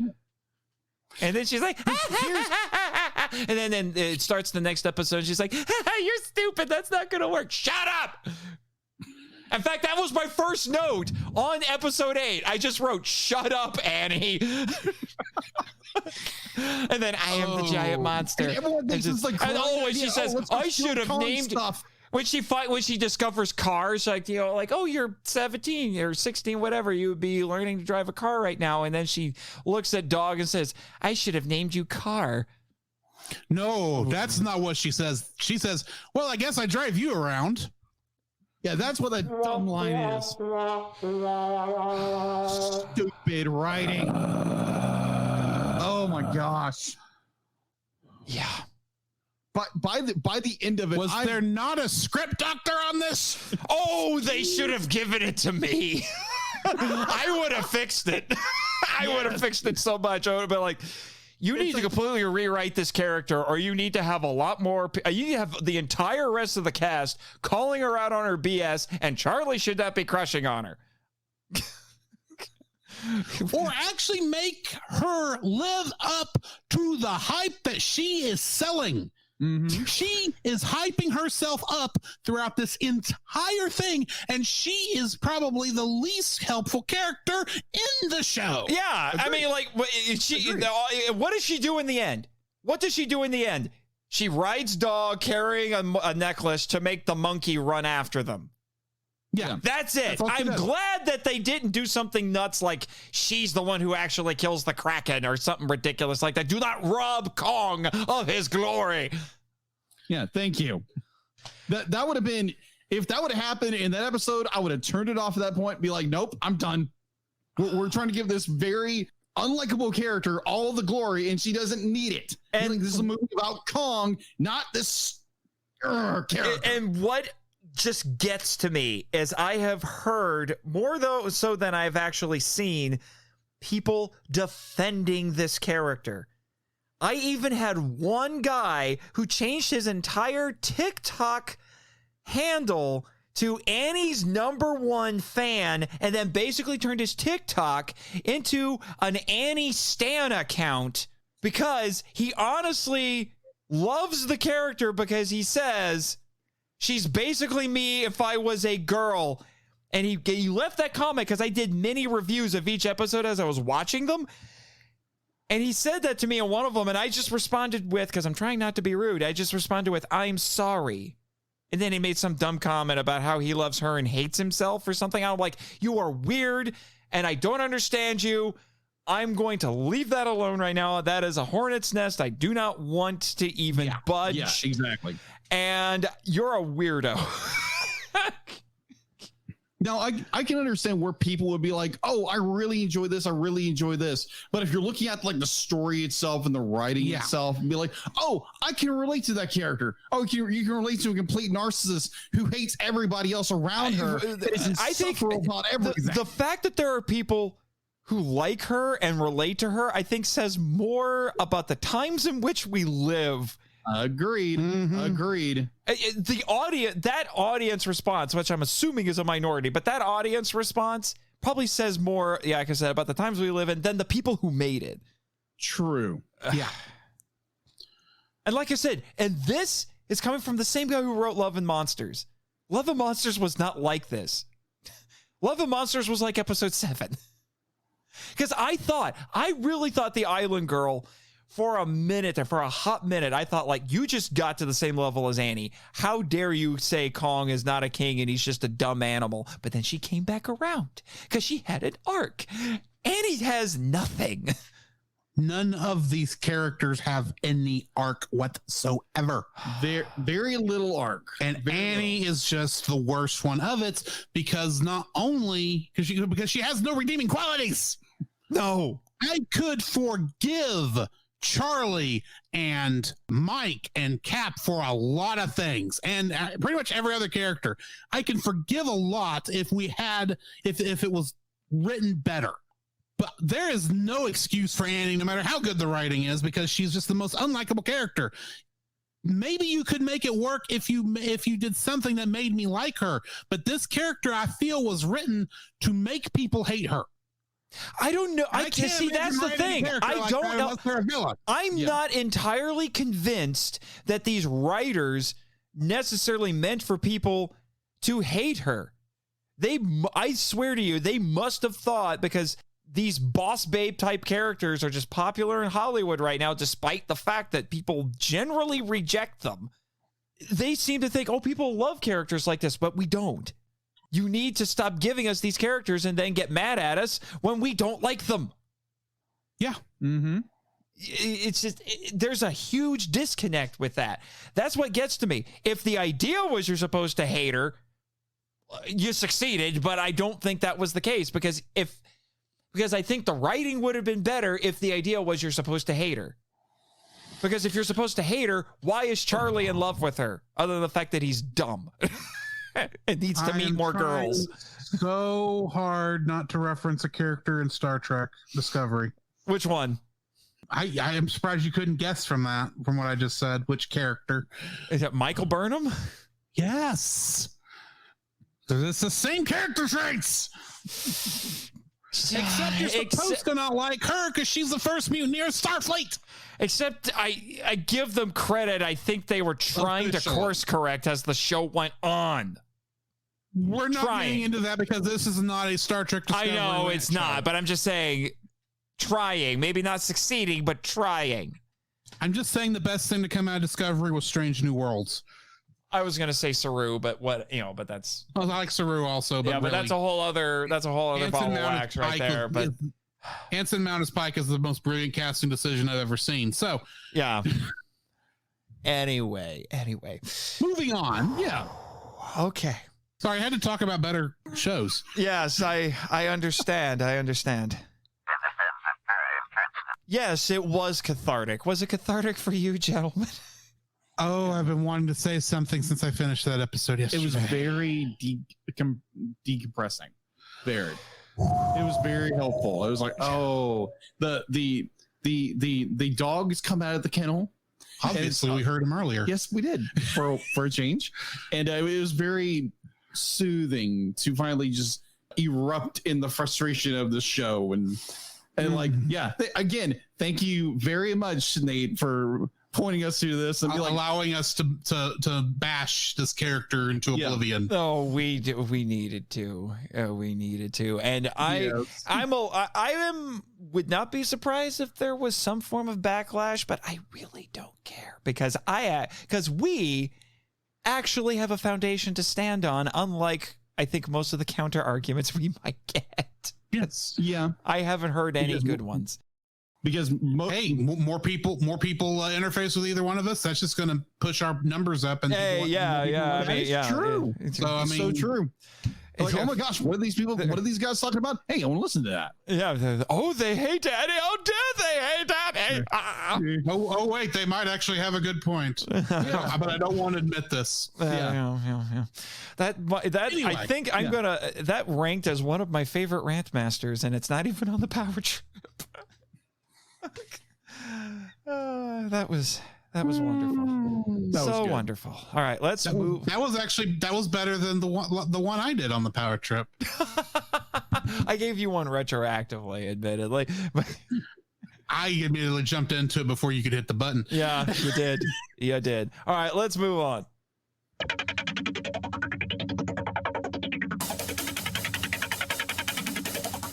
All right. Yeah, we've gone on a little longer than I was expecting. We're at a point where we're going to start wrapping things up. Normally, we would have the typical MIFV shenanigans and theatrics for things like our Patreon shoutouts, but I'm just going to read them off here really quick because, like I said, we got to start wrapping things up here. There's some listener feedback and all that I'm going to save for some future episodes. So, our MIFV Max patrons on Patreon, a big thank you to Travis Alexander, Danny Demana, Eli Harris, Bex from Redeemed Otaku, Damon Noyes, The Cellcast, you guys, so thank you. Tofu Fury, Eric Anderson, Ted Williams, Winja the Ninja, Brad Batman Edelman, Christopher Reiner, the Indiscreet One, and we got not one, not two, but 3 new patrons in the last month or so. So big shout out to Jake Hambrick, Edwin Gonzalez, and Matt Walsh, but not that Matt Walsh. So specific. Yeah.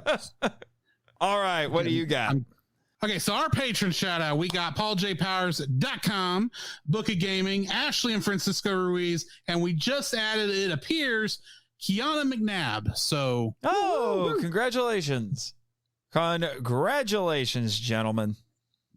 Indeed. Yeah. Indeed. All right. And now we all know what time it is. And apparently this is another catchphrase I am becoming well known for. Shameless self-promotion. So really quick, check out Kaiju Ramen Magazine, where I am the editor and one of the staff writers. We got issue 9 out right now. Issue 10 will be out soon.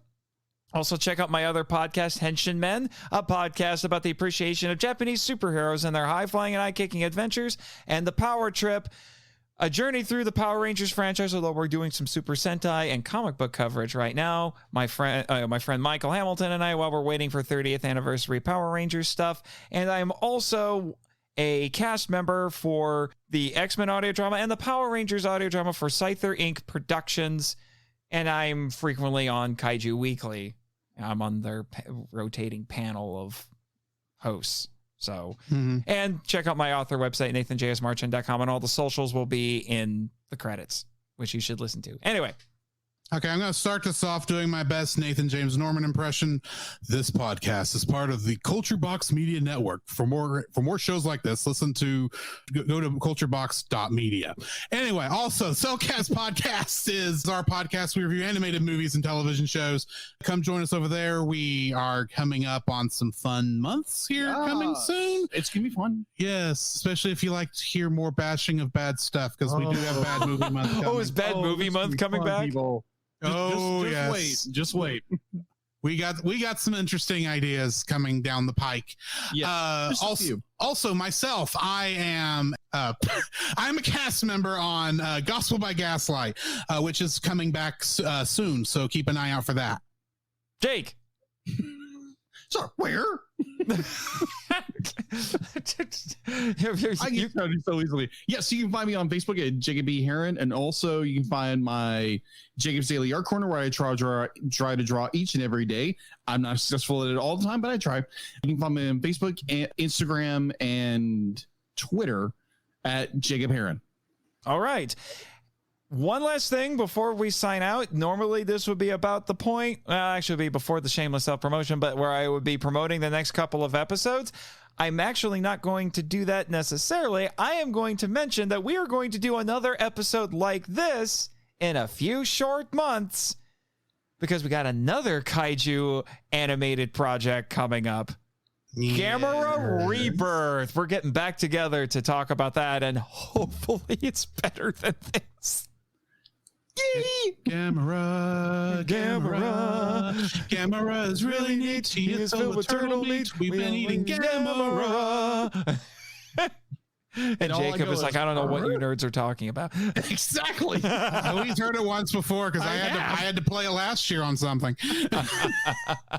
So yeah, we're looking forward to that when that comes back around. Yes, and like I said, hopefully I think I may have forgot to tell Jacob we were talking about that.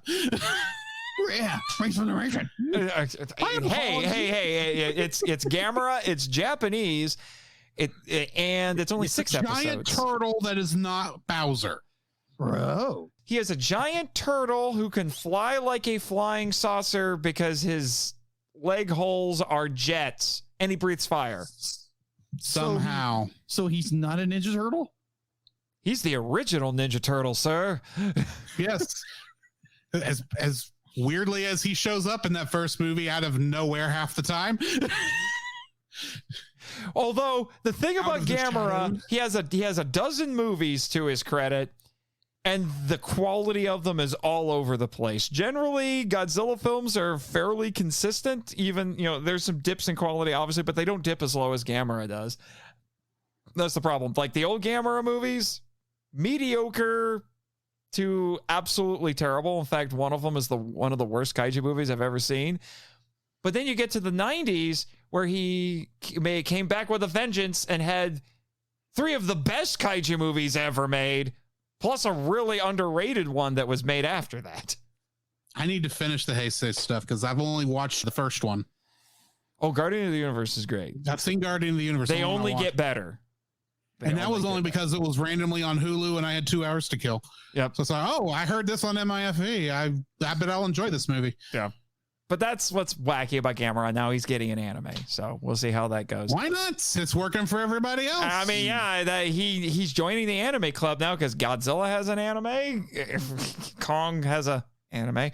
And, well, no, Kong had an anime in the 60s, so I have to retract that. And now Gamera is finally getting one. So the big 3. Now Gamera just needs a Hanna-Barbera cartoon. Oh, boy. Oh, boy. Oh, my. Oh, my. Anyway. All right. And until next time, kaiju lovers. In the meantime, this has been Drew. This is Jacob. And we'll catch you in the next frame. Jimmy, cue the credits. You can follow Jacob on his Facebook at Jacob B. Heron. His Facebook page, Jacob's Daily Art Corner, where he tries to draw each and every day. His Instagram at Jacob B. Heron. His Twitter at Jacob Heron. And his Letterboxd at Jacob Heron. You can find Drew on Facebook at Drew Dodgen. His Facebook page, Drew's Photo Bin, to see his photography. His Letterboxd page at GGeorge759. His Twitter at GGeorge759. And Instagram at Drew Dodgen. You can like us on Facebook at the Cellcast Podcast. On Twitch at the Cellcast Gaming. On YouTube at Cellcast. On Twitter at cast_cell. The Cellcast can be found at Apple Podcasts, Google Play Podcasts, Stitcher, Spotify, or anywhere else fine podcasts are downloaded from.